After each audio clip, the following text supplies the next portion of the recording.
Hello and welcome back to the Multiply Podcast. We are so glad that you are joining us. Today is going to be a special day because we're going to dive into some of the discipleship that we want to do throughout the Multiply campaign. And so I'm here with our lead pastor, Brian. Hello. The Brian Carter. No, stop. Okay. Move on. And I'm also here because with... we got to talk about the shirt. Yes, I'm also here with our old senior pastor, Steve Bennett. Oh, yes. He never made it look this good. I disagree. Our director of small groups, Bo Guidry, is also with us, trying to, bring in some old Bennett. Big Steve. Some preacher, Big Steve. So we're excited to have both of you guys here with us. And today's topic is such an important one. It's really important at all times, but especially important right now in the life of First Moss Bluff because God has called us to something big. Yeah. Right? And very exciting. And our topic is going to be how we can put generosity into action in our community here at First Moss Bluff. And so I know you guys, both of you have been leading churches for a really long time. And sometimes this can be a hard topic to talk about as pastors. So maybe, let's start out by telling us some of those feelings that you have had and how you got past them through the years. Yeah, very honestly, I've been super timid to talk about finances, and so I started to turn the issue on myself. So why am I timid to talk about it? And, one of the reasons, quite honestly, is because I am a beneficiary as a staff member of people's generosity, sure. And so I don't want to sound like, hey, just keep it coming, And then I started thinking about my own journey towards generosity and faithful giving. And I had to make adjustments that I was scared to ask people to make those adjustments to be able to faithfully give. And so I started looking at it as not another issue just to solve, but a disciple issue to help myself work through, as well as to help and partner with other people to work through this issue. Because as we mentioned in a previous podcast, that our money and our heart are connected. Yeah. And Jesus talked about it a tremendous amount. And so it's got to be something we talk about. Yeah. Yeah. And my answer's not as spiritual as Bo's is. My answer is literally, I'm a people pleaser and I want people to like me. And this is an issue where when you talk about it as a pastor, they don't always like you. Yeah. So that's, but one of the ways I've worked through that is I believe in the mission. I believe in what God's called us to. And I'm so passionate about it that I think it's something that, this is part of what God's called us to do. And I'm passionate about that. And so I have to get me out of the way because ultimately I have death to self. I don't matter. Yeah, and I think that's a great way to put it because we're not talking about what we feel about it. That's correct. And that's probably what allows us to talk about it. We're going to try to focus more on what God has said about generosity. And so at First Moss Bluff, we want to help people know what biblical generosity is and to be able to regularly practice it in their lives because it is an obedience issue to what God has called us to do. And so I think the first thing that we should do is maybe spend a little bit of time defining the word, like what actual generosity is. And, Bo, as you looked into what God has said about generosity over the years and what that means to you, what did you find as you've kind of, dove deeper into that? I began to look at it as a three-pronged issue. It's a relational issue, it's a spiritual issue, and sometimes we don't think about it being a relational issue. But our generosity is not so we can benefit, but so others can benefit. So it's a relational issue with people, but it's also a relational issue with God. It's a spiritual issue because God has a lot to say about it. And whenever he says something about anything, we should pay attention to it. Yeah. And so... and when we ignore him, we're missing out on a blessing of further experiencing him in our life in a fresh way. And so we can experience God through our finances. And then the other way is just a real practical financial way of just taking a look at the issue and going, all right, what are we going to do here? Yeah. We got this pot. What are we going to do with it? Yeah, and so that when I think about that first way that you said of it being relational, that's an interesting thing to think about because you're right. Our generosity isn't. It's for us because it's about our relationship with God, but it's also for others. That's what we're trying to do. And so it makes me think about how we relate to money itself and also how we relate to others about our money. And I think one of the biggest obstacles to generosity that I've seen, that I've experienced in my own life, but also with other people as I've talked to them is, I just don't have enough extra to give. Right. I'm not sure what to do. And so how would you respond to someone who feels that way? I'd love to give, but I just, there's not much at the end of the month sort of thing. I respond with, I've been there. Yeah. In fact, it was really the defining moment for Olivia and I to begin to work on our finances and figure it out. So we have a friend that was serving overseas on missions. He's really independent.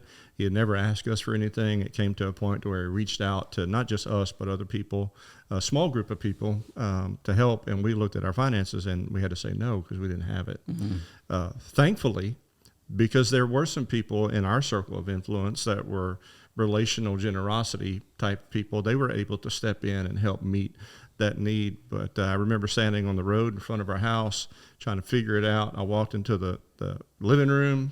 Olivia and I talked briefly, and I was like, we'll never be in this position again. We got to figure it out. Yeah. So we began working on it that day, and that's really the defining moment of the start of us figuring it out.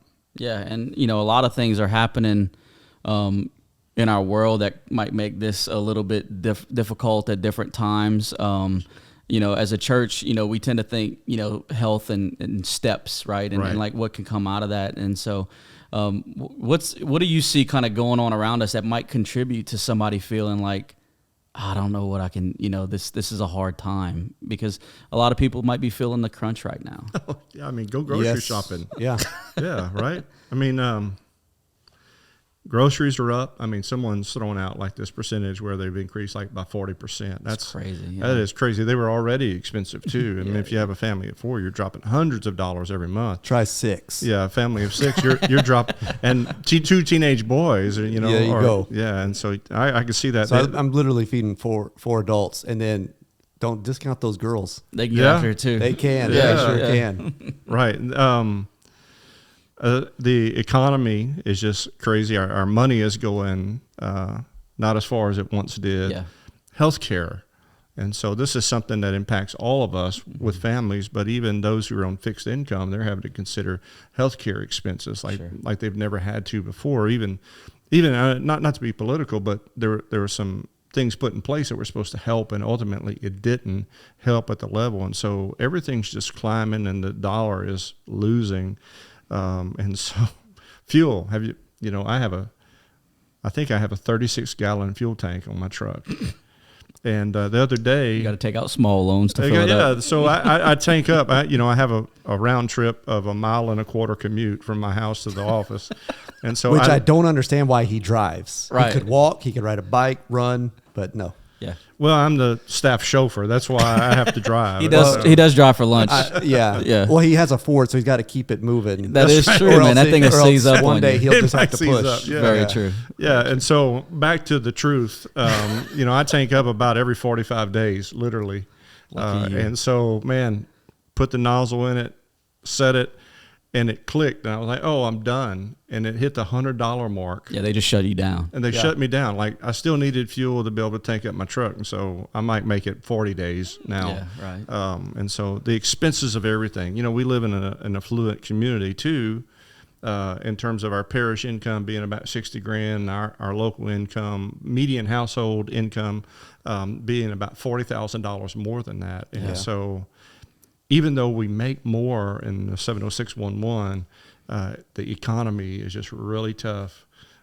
And so that's a lot of that's like hard things to hear. But the truth is that people are still finding the pathway to generosity and benevolence. And so it's possible. It can be done. Yeah. And I think, as we think about all that stuff, there are pressure points that we're experiencing, but some of those pressure points, and I know in my own life, some pressure points are self-inflicted, because we do live in a very affluent part of our state. Here in Moss Bluff, in the Moss Bluff area, 70611, and kind of beyond that, even to Ragley and other areas. And so, it's not just that things cost more; it's we spend more. We do spend. We like our toys. We like the side by sides, the boats, the everything that we like around here, and so. And those things are awesome, by the way. Yeah, absolutely. I love it. They're tons of fun. So just shout out, like if a church member wants to, take me on a ride in a side-by-side, I'm all for it. It's a lot of fun. Yeah, I mean, I just got back from a red snapper trip with a church member. Yeah. It was tons of fun. Love it. We'll actually link a picture of that trip in the show notes so that I can brag a little bit. Of course we will. Yeah, you and Seth as well. Me and Seth were hanging those pictures all over the office just to rub it in.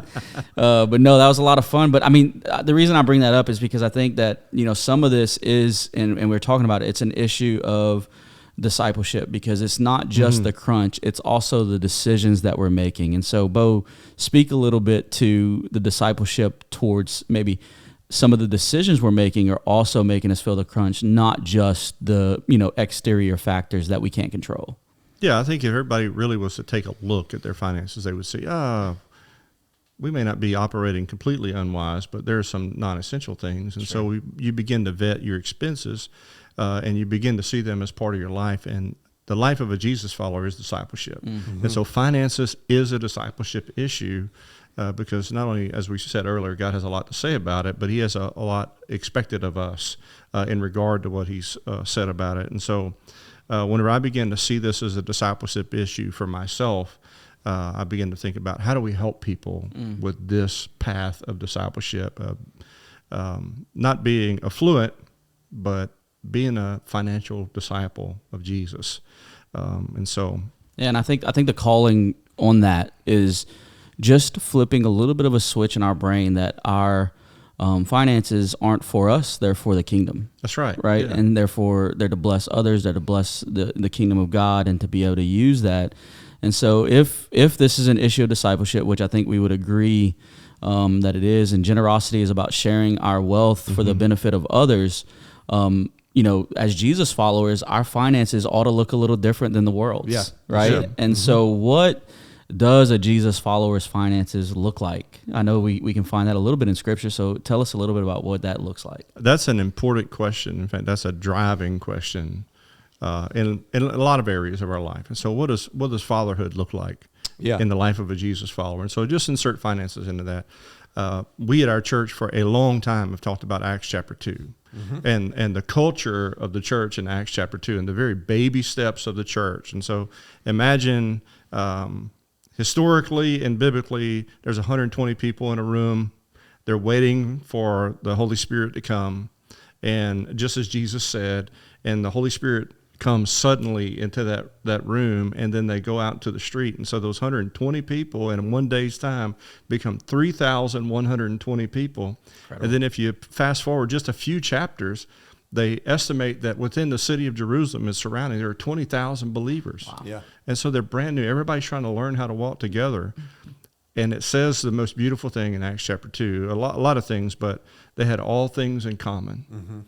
And that wasn't just that they were sharing meals together. They had to be sharing finances together. They were together relationally. They were together in just community in terms of we're going to help each other. But also there's an expression too throughout the New Testament where these fledgling churches were sending offerings to other places. Yeah. And I think generosity is at the root of who the church was in its early days. Yeah, it makes me think of when we were at Beta a couple of years ago, that song that all of the groups did. Remind me. Better Together. There you go. That's right. Yeah. What is that song from, Abigail? High School Musical, something like that. Yeah. So I don't know why it made me think that, but it did. But it brings us perfectly to our next, kind of key thing. One of the prongs that you said of generosity. Obviously we see how it's relational and how, like in Acts 2, we're in it together. We're living life together, and that includes our finances. It's not just knitting our hearts together in what we think and what we believe, but also our lives, and we're working towards some things together. And so the second prong that you said, not only relational, but it's also spiritual. And so an important question to answer is, what does God actually say about generosity in his word? Because we said this at the beginning, it's not about what we think. Yeah. It's not about, what we figured out. It's about what God says in his word. So Bo, Can you maybe, jump into this? And Brian, you can kind of play off of him about what you've come to in the Word about what God says. I want to add another layer to that. It's not only what God has said about it, but it's also how he has represented it. So sometimes whenever I look at something, whatever subject it is, and particularly finances, whenever God has said certain things in the Word, I look at how he's represented it, and it brings clarity to what he's saying and the expectation that he has for me as a Jesus follower. Whenever I take a real hard look at that, I'm just going to say, I don't know how to figure it out. But whenever I see that this is something that God says, something that he has demanded of me, when it comes to defining generosity, there's going to be a few degrees of separation on how we're going to define it, right? Sure. And so I'm just curious, how would you guys define generosity? But I think I want to talk about that just for a moment, but I also want to say very clearly, we would all agree that the standard of generosity is set by Jesus himself. Yeah, absolutely. I mean, that goes to 2 Corinthians 8, where, let me just look it up. It's one of 2 Corinthians 8, where Paul's talking about that gift that you were talking about, how these fledgling churches supported, particularly the Apostle Paul, in his ministry, and he, always is thanking them for that. In Philippians, he does that. So in 2 Corinthians 8, here's what Paul says in verse 9. He says, "For you know the grace of our Lord Jesus Christ, that though he was rich, yet for your sake he became poor, so that you by his poverty might become rich."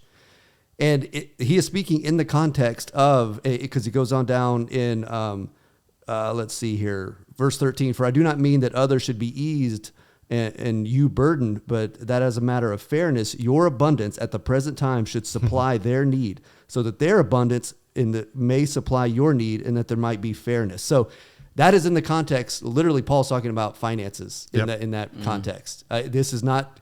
He brings it to a spiritual point of, once you recognize what Jesus did for you, when Jesus asks of you, you have no problem to say yes to him.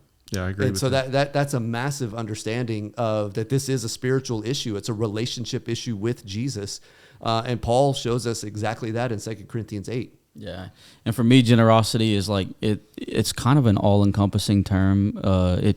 It covers more than just finances. We're called to be generous in spirit. We're called to be generous in our time, and I think it's easier in those other ways. Like, I can give my time to you, but I don't want to give my money. Yeah, well, it goes back to Jesus understood this. Where your treasure, there your heart is. I mean, That's Jesus right. drew a line from your wallet, from your back pocket to your heart, or from your purse to your heart. That's And right. He drew it, and he knew it. He knew it was there. Yeah, and so true generosity for me covers all of it. Yeah. It's not where I pick and choose what areas of my life I'm going to be generous. It's literally me saying, all of it is his anyway. My time, my effort, my money, fill in the blank. All of it is his anyway, and I'm going to do anything I can for his glory in the lives of others, as I'm trying to be generous with my life. Yeah, I'll add a layer to that. While we do fill it a little different, our pocketbook compared to our schedule, you have most of us could make more and be more enterprising and entrepreneurial and grow wealth. Mm-hmm. You can't add more time. Right. And so everything needs to be spent and invested very wisely in every area of your life. So I 100% agree with what you're talking about. God is not only generous to his people, but whenever he sends generosity to everybody, it rains on the righteous and the unrighteous. Correct, yeah. And so it's his nature. And so we're supposed to represent his nature in creation as his kingdom. And another thing, that his example in creating us is incredibly generous because he gave us his own image. It's incredible to think about. And so we could talk endless podcasts about what that means and how that manifests in our life. But can you imagine the ultimate value just in our creation that he's placed on us by saying we're going to create these people in our image? The example of Jesus' teaching highlights a lot of great things. Some of the stories like feeding of the 5,000.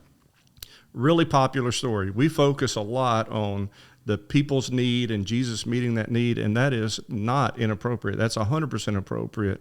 But whenever it talks about Jesus' provision for those people, there was an abundance.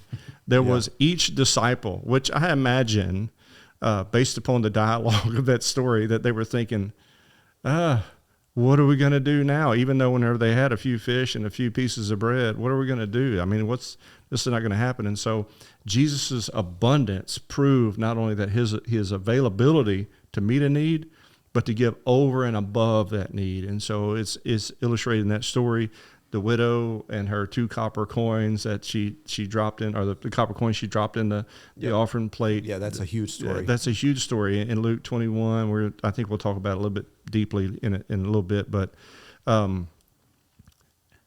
rich guy giving, poor lady giving everything that she had. He didn't talk nicely about the rich people. Yeah. But this lady's story echoes for centuries. Because of her sacrificial generosity. And then I think Luke 15, this is something we don't always talk about. We live in Southwest Louisiana. It's a party culture. And when I mean party culture, I'm a fat guy. And so it's about boudin, sausage, and back porch cooking. It's not about those other things. Throwing a party, man. We are a party.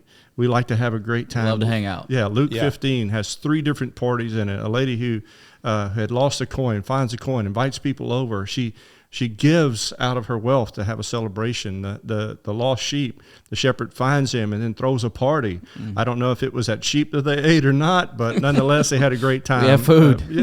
And then the son who had wandered away, and the father who threw a party upon the return of his son. And so even Jesus' simple teaching that didn't necessarily involve his own life talked about generosity. Another example, in his gift of taking our place. Obviously, the cross. That's huge. Yeah. I mean, this is where John 3:16, God gave. That's right. And it's the ultimate. It's the pinnacle. And so he not only set the standard in how he lived and what he taught, but, man, the cross. If you can look at the cross and think, I can just ignore it, then, friend, you have bigger problems than financial problems. That's right. Yeah. And so it sets the standard. I've been a Christian for a little while now, and whenever I get to thinking about the depth of what Jesus provided for me, it always moves me. Yeah. And I don't want to ever grow cold to that. Yeah. And I don't want to ever not respond to that.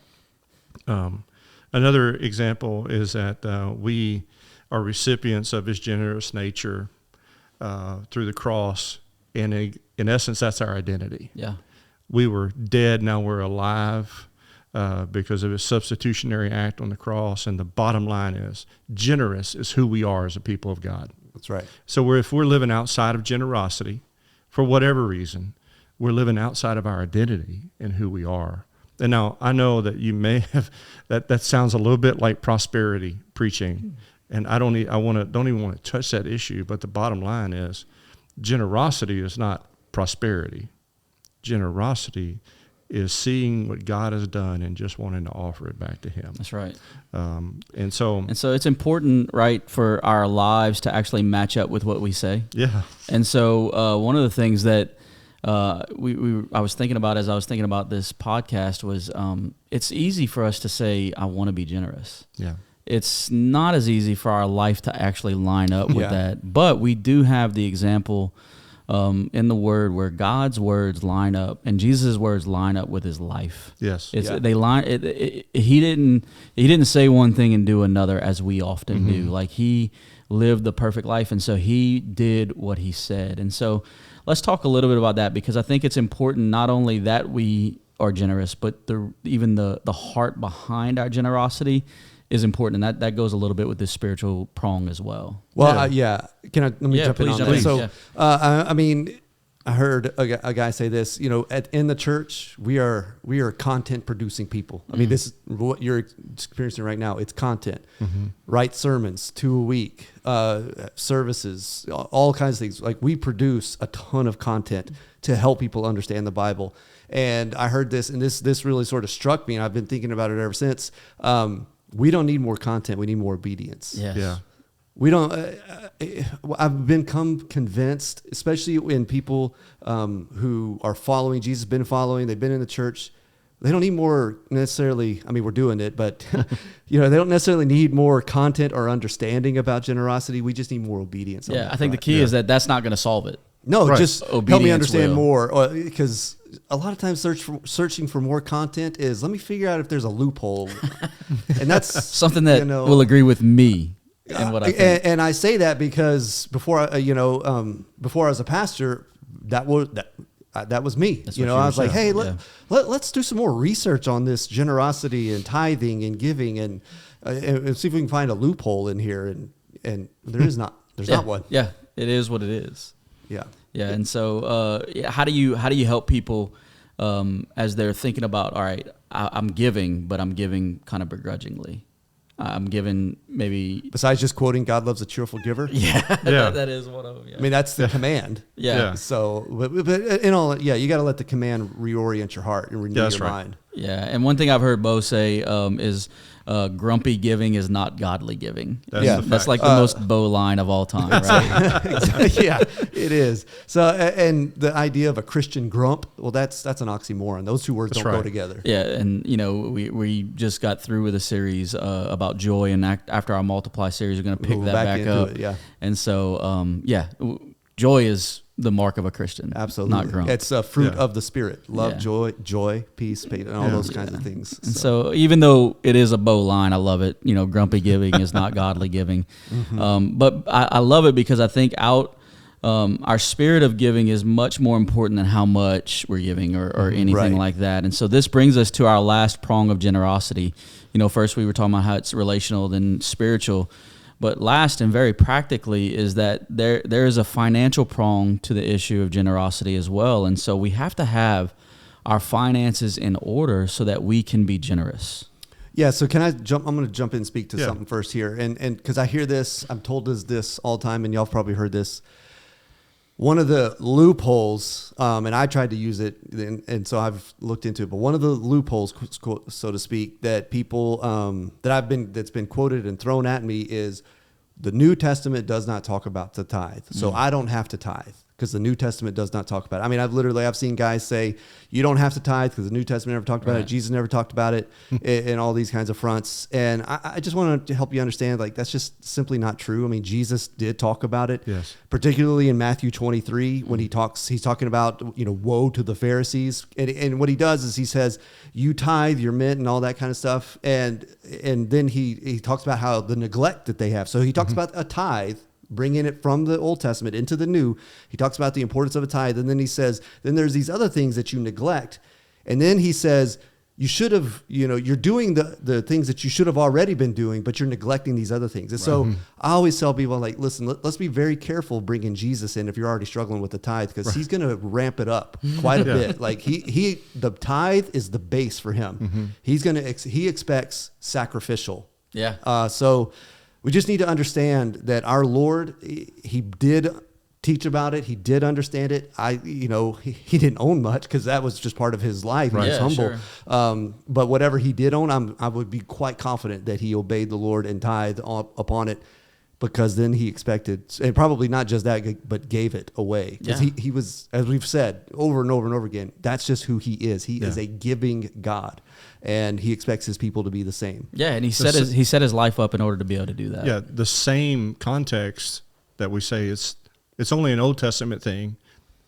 The New Testament passage that you just said is the same exact context of the Old Testament, so it's echoing throughout. It is. And so nothing's changed. And so that's why earlier in the podcast, I made the point to, you got to know not only what he says, but how he's operated within that. And so that gives us a more clear response to what we should and shouldn't be doing.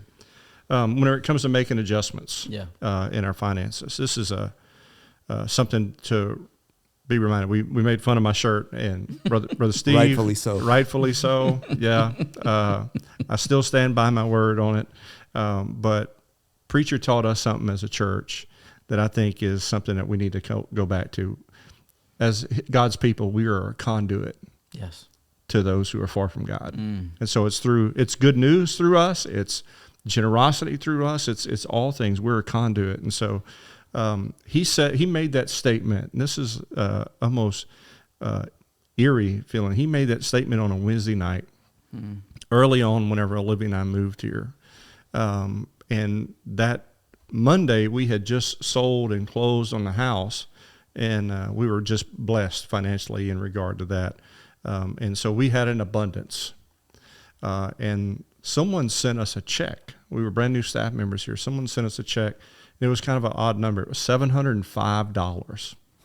Well, Olivia's brother and sister-in-law were missionaries in Cambodia, and they were back home on furlough, and they had enough funds that they were able to fly home, but they did not have enough funds to fly back to Cambodia. And so go to the mailbox, check the mailbox, open up an envelope. There's a check, $705, and someone gave it through our church to give to me just as a gift. And Jeremy was previously talking about we're trying to find the money so that we can get back. And so we sat in the truck, and I was like, hey, how much money do you need? And he was like, we're just a little bit over $700. And so, man, listen, that is not shocking because that's who God is. Yeah. I was like, hey, buddy, we're going to go to the bank. We'll be right back. Never told him anything. Yeah. So we pulled up to the bank, to the teller, and I just showed him the amount of the check. And I was like, look what God gave you. That's amazing. Yeah. And that was a marking thing to where God put a need in my life through a family member, and God had already placed the provision in someone else's heart. That's how good he is. That's how he works. Yeah. And so, yeah, like I was saying, like those types of stories, we should not be like shocked that Right. happened, because that's just who he his is. nature. That's who he is. That's who he is. So, yeah. and I have a personal story on that front. So our last church, we did this. We built a building and went through a financial campaign, and we asked the same question: what does generosity look like for us in this season? And Shay and I prayed about that, and the Lord gave us, both of us independently, we come together, and it's the same. Gave us a number, and I remember we both wrote it down, and then we both looked at each other like, how are we going to do that? Right. And it was, I don't know, but that's the number. So on our commitment card, we wrote that number down, not having a clue how it was going to happen. Put it in the box, and I was just like, Lord, there it is. We did what you told us. Like, I need your help, buddy. yeah. So, and then it was after we dropped that commitment card, and later that week, Shay had already, she had an interview. She knew she had an interview for an adjunct position, which is just a part-time position as a teacher, professor at a community college. And she sits down in the interview, and they said, well, just a couple days ago, a chemistry professor quit. And so would you be interested in coming on full time? Well, and wouldn't you know it, that not just met the need, but then went above. So Right. And it was just like, when she came home and told me, I was like, well, why did we expect any different? Exactly. Yeah, This is what God does. What he does. He just like you said, the provision's always there. He knows the need before we have it. He sends the provision. He's just waiting. I mean, it's just faith. And that's the time between the provision, the promise and the provision. What is there? It's faith. And that's, I know that sounds prosperity, and it's not. It's not. That's just the way the Lord works. Yeah. And so the difference between kind of where, God is calling us to be and where our faith is maybe a little short is that margin, right? It's the margin that we're finding. And so sometimes we have to think about ways to create more margin in our lives. I know as a family, we're trying to include our kids in this process. Absolutely. Like, hey guys, what can we give up for a season in order to help meet the need of the Multiply campaign and bringing them on these discussions? Because, they're, 6th grade and 8th grade. And so they're old enough to be thinking about this, and it's going to create hopefully a legacy of generosity in them as well as we're doing that. And so, sometimes you have to actually go through like, all right, what can we cut out? What can we maybe put aside for a while? What can we cut back on, if you can't cut it all the way out in order to be able to give this? And so, we talked about it a little bit at the beginning. There's always, there is some crunch, but there's always like decisions we're making that might make the crunch a little worse. And so what are, the question that we have to ask ourselves is, what are some of those things that we do? So like, how do you guys kind of govern that in your home to kind of create this idea of generosity among your families, not just you kind of as the head of the house making the decision, but like as families, we're all in this together. I know you mentioned you and Shay were praying about it together. How have you done that through this Multiply campaign? Yeah, well, I think it starts with, we just, our boys are the only ones who make money right now. The girls, they just take it. So, Amen. They're not old enough. Yeah. But it started, from the very first moment, our kids have ever made money, we've taught them to tithe. This goes all the way back to, I remember Thatcher being 2 years old and, walking up to an offering box and saying, okay, so-and-so gave you $1, you got to put a dime in this box. Yeah. You had to give this to Jesus. And he literally looked over in the box, looked at the little slit, and he looked back at us and he said, "Is he in there?"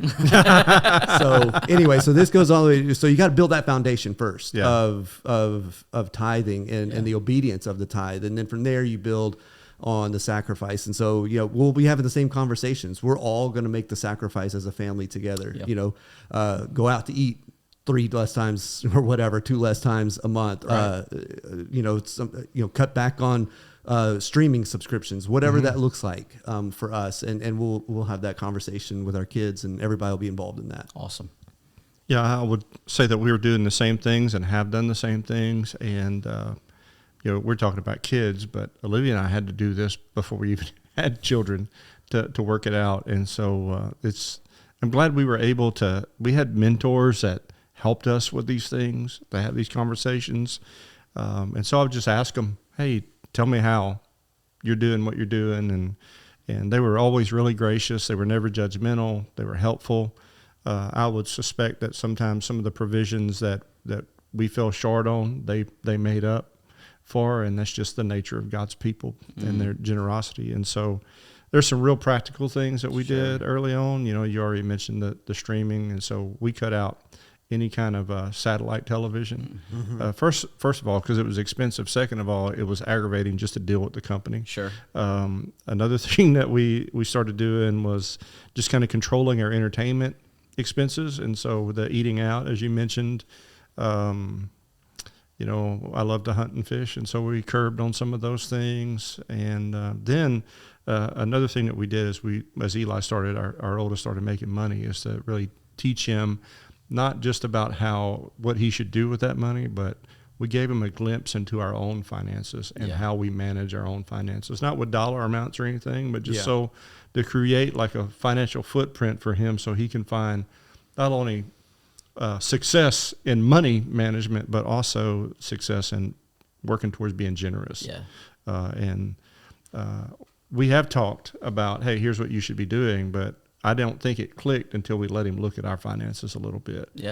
Because I think it needs to be modeled for some of us. 100%. And so this has been really great information for all of us to hold on to throughout the Multiply campaign, and just in general in our lives as we try to be obedient to the call of God on our lives. And so I want us to close with this thing, and both of you guys can kind of contribute to this. If you had just a couple of tips, someone's getting started, they're thinking about the Multiply campaign, they're thinking about what is going on and what we're doing. What would you say to somebody? What would those couple of, maybe pointers just to kind of go ahead and get started? What would they be?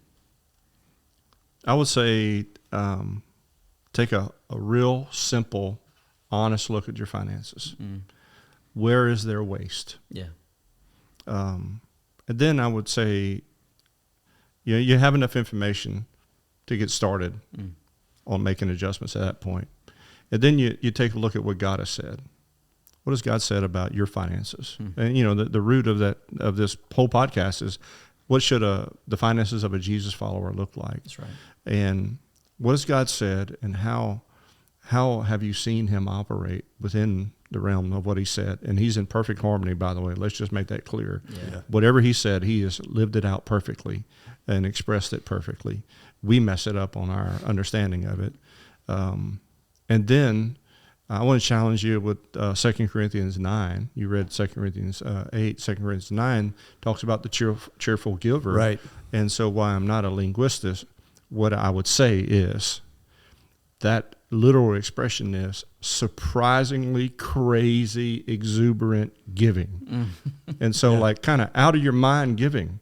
Be a cheerful giver. And so that would be surprising to you or to us whenever you see your brother-in-law has a need for $705 and God provides $705 in a moment in your lap. And so that's God's surprising provision for you, and then your surprising ability to be able to give because of it. And that's a beautiful answer. I'm going to go, just the way my brain and my heart works, I go more towards like the visionary aspect of it and understanding. And I would just say, work hard to renew your mind out of a scarcity mindset. Yes. That God's got a limited amount. And so I gotta, work out. I love the way my wife says it. Anytime we bring this up and I'm like, I'm not sure what's going to work. She's like, God ain't broke. And I love that. And it's just a thing that she constantly reminds me of that and I love her faith in that. It's a beautiful thing. And she believes that with all of her heart. God ain't broke. And so, Psalm 50 owns the cattle on 1,000 hills and all those types of things. And that's all true. God is not, he's not scarce for him. And so I get it. We live in a, you could look at the American economy and be like, man, it's just like, how is this ever going to happen? How am I ever going to find the margin? How am I going to, but operate under that mindset. My God's not broke. If I start to faithfully listen to him and obey, as we talked about a moment ago, we need more content. We need more obedience. Just obey what he says in this. And then let's see what God does, because God's not broke. He owns it all. He's got it all. And let's break out of the scarcity mindset. That's right. Abundance over scarcity. Yeah. And so as we're thinking about this podcast and we're giving it to you guys, our goal through it is to help all of us figure out how to put generosity into action. Yes. And figure out how to do that. And so that means us all taking our next steps when it comes to generosity. If you're already a generous person, what does it look like for you to be even more generous and take your next step?